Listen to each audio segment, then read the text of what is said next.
everyone and welcome to my channel. My name is Ibis and today I'm going to be doing a review on the new ZOEVA Opulence eyeshadow and bronzer, blush, highlight palette. So if you're interested in seeing how I like these products, then just keep on watching. So I read that this eyeshadow palette and blush palette is actually inspired by still lifes. That's why the colors are like this. If you see the packaging, which is beautiful by the way, it does look like still life and the colors kind of really go well with it. This is the eyeshadow palette, and then there's also the blush palette, which is in the same packaging but smaller. It's called the blush palette, but actually there's like a highlight. Then this is obviously a blush. It's a really dark red blush. And this one, first when I saw it on the Instagram page from ZOEVA, I thought it would be like an amazing peachy blush, but I actually think that it could also work as a bronzer, like a really peachy bronzer, not like a neutral one whatsoever. But I kind of feel like it could, because I actually swatched it besides this Catrice Sun Glow Matte Bronzing Powder, which I love. It's one of my favorite bronzers. This one is the Catrice Bronzing Powder, and this one is the ZOEVA like blush color.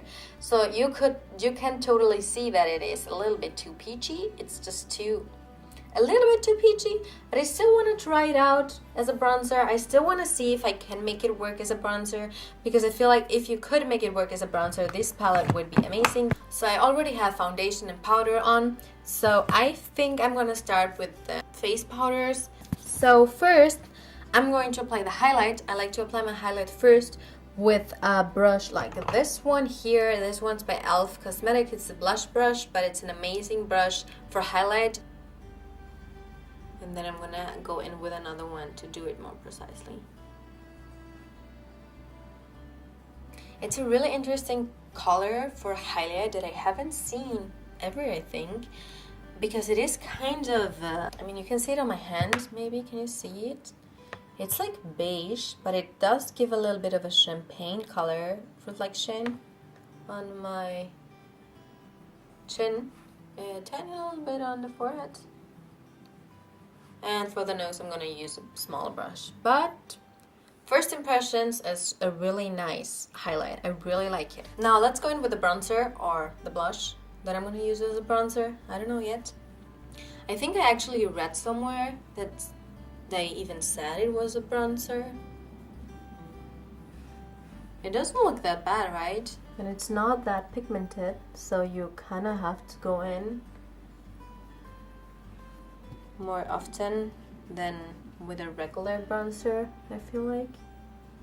I mean, honestly, it's not that bad, but I wouldn't use it as a bronzer. It's just too peachy for my liking. Now for the blush, I'm actually gonna take the same e.l.f. brush just on the side that I didn't use the highlight. Now with this, I'm gonna be really careful. I'm just tapping it in.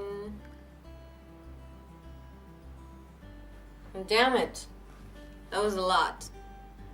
I look really healthy now, right? The good thing is that blush is the first thing that fades. So if you apply too much, it's not that bad, because in a few hours it's gonna look better. But I actually really like the color. I mean, I don't know how it looks on camera, but in real life, I mean, it is a little bit too much. I did apply a little bit too much. You have to be really careful. But I feel like it's a really nice color, because it actually looks how someone would look when they naturally blush. You know, nobody blushes peachy. I love peachy blushes, but nobody blushes peachy. At least I don't think so.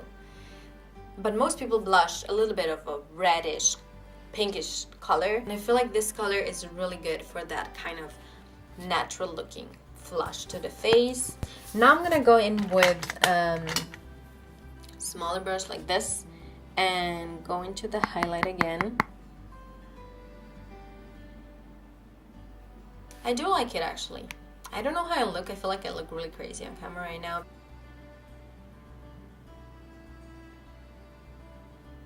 So my camera stopped recording when I was applying the highlight to the nose, but I just applied it here and here.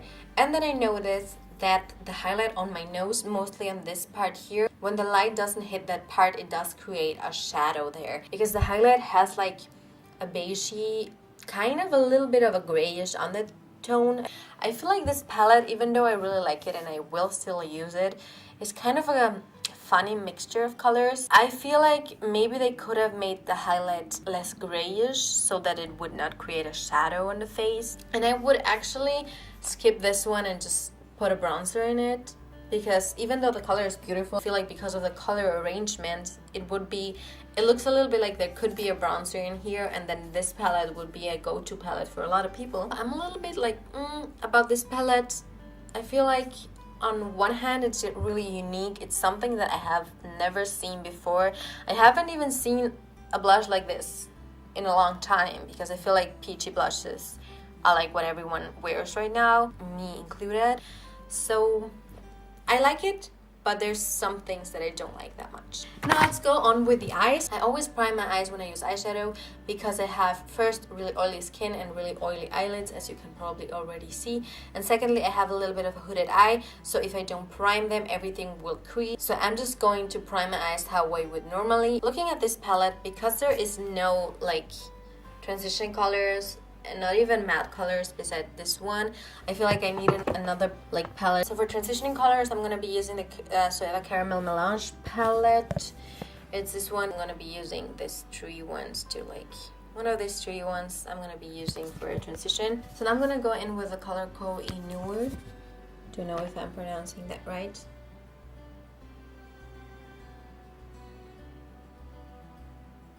I mean, the color is beautiful, but it's not as pigmented as I thought it would be.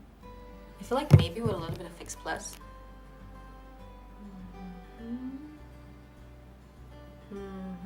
Now there's the pigment. And I'm gonna go into Get Your Glory, which is the red. And I'm going to blend it on the edges. I just feel like this blue and red look nice together here. Because the blue mixed in with the red, it looks a little bit purple now, but I still think it looks nice. I'm gonna go into this shadow right here and blend it on the lower lash line. I'm trying to use a lot of colors, so that's why I'm using this color, which I would normally not do. Then I'm gonna take a pencil brush like this, and I'm gonna go into this one right here. This is a beautiful color, but maybe not the best for a tear duct color. I'm going to go into Industrial Fortune, this one right here. This is not doing much. I'm gonna go into Golden Years, which is this dark brown over here. And with the smudge brush, just smudge it on the lower lash line. And I'm also gonna smudge a little bit of it on the upper lash line. I'm gonna go into High Chair, which is this color right here. This one, I swatched it already. This one it feels more dry and it doesn't have that much pigment. So I thought it would be really good for a brow bone highlight. It's just not the most pigmented color out of all of them. So I just applied mascara onto my lashes. And now I want to try the color Industrial Fortune as a nose highlight. I feel like it gives me a shadow though. Can you see it? I feel like this color is so similar to the highlight. This one is the highlight and this one is the shadow. Can you see how they're really similar? I feel like this is a palette that you could grab if you want to go and do something fun or just something more neutral, because this colors here would work with neutrals too. You just need another palette with transition colors, because with these colors, as you can see, I used the red and it turned purple because of the blue. The colors are beautiful, they apply beautiful. The blue needs a little bit of layering or maybe just Fix Plus from the start to get to a vibrant blue. The red is amazing, really pigmented. Also this color here, Imperial, I really like it. It's like a mauvey rosy color. And the only colors that I don't like that much is, well, it's not that I don't like them, they're not as good as the others. It's the color High Chair. It's a little bit drier than the other colors. The others are really buttery and this one feels a little bit dry. And also this one right here, which is Golden Years. I feel like this one is a little bit, I don't know, I don't feel like it did a lot. It almost didn't show up Also, when I swatched it, it was kind of not that pigmented. I feel like these colors are all really unique. I feel like using all of them like I did on my eyes, or trying to use as many as you can, is maybe not the best way to use this palette. I feel like this palette is like a palette for your like popping colors, the ones that you're gonna apply all over the lid, and then you need your transition. But anyways, I really like this palette. I feel like the packaging is beautiful. The packaging from ZOEVA palettes are always like this. They're really slim, really like small and nice for traveling. I love to travel with these ones. The only downside is that they don't have a mirror, but I guess they don't have one so that they can be so small, and they have like a magnetic thing, so they just close like that. It was like 22 euro, I think, which is a really good price point. And if you like the colors in it, which are like standout colors, then you should totally get it. And now for the blush palette. I already talked about it a little bit, but let's just say a little bit more. I really like the blush palette actually. I feel like it's beautiful. Again, the packaging and everything is amazing. Also, the like pans are really big, so you're not gonna run out of this that fast. The only thing is that you gotta be a little bit careful. The red is really strong. This one doesn't work as a bronzer that well, so I think this one would be an amazing blush for like every day. And the highlight is really nice too on like the cheekbones. I just would not recommend to use it on your nose if you don't have a darker skin than I do, because it will leave a dark cast. This one was 16 euro or something, which is also really good price for 3 really big pans. You just need to like the colors, because if you don't like the colors, it makes no sense. So anyways, this is my final review for the ZOEVA Opulence eyeshadow palette and blush palette. I hope you enjoyed it. Let me know in the comments if you are gonna get these palettes, or if you already have them, if you like them. And don't forget to subscribe and thumbs up, and follow me on my social media, and I hope I see you in my next video. Bye!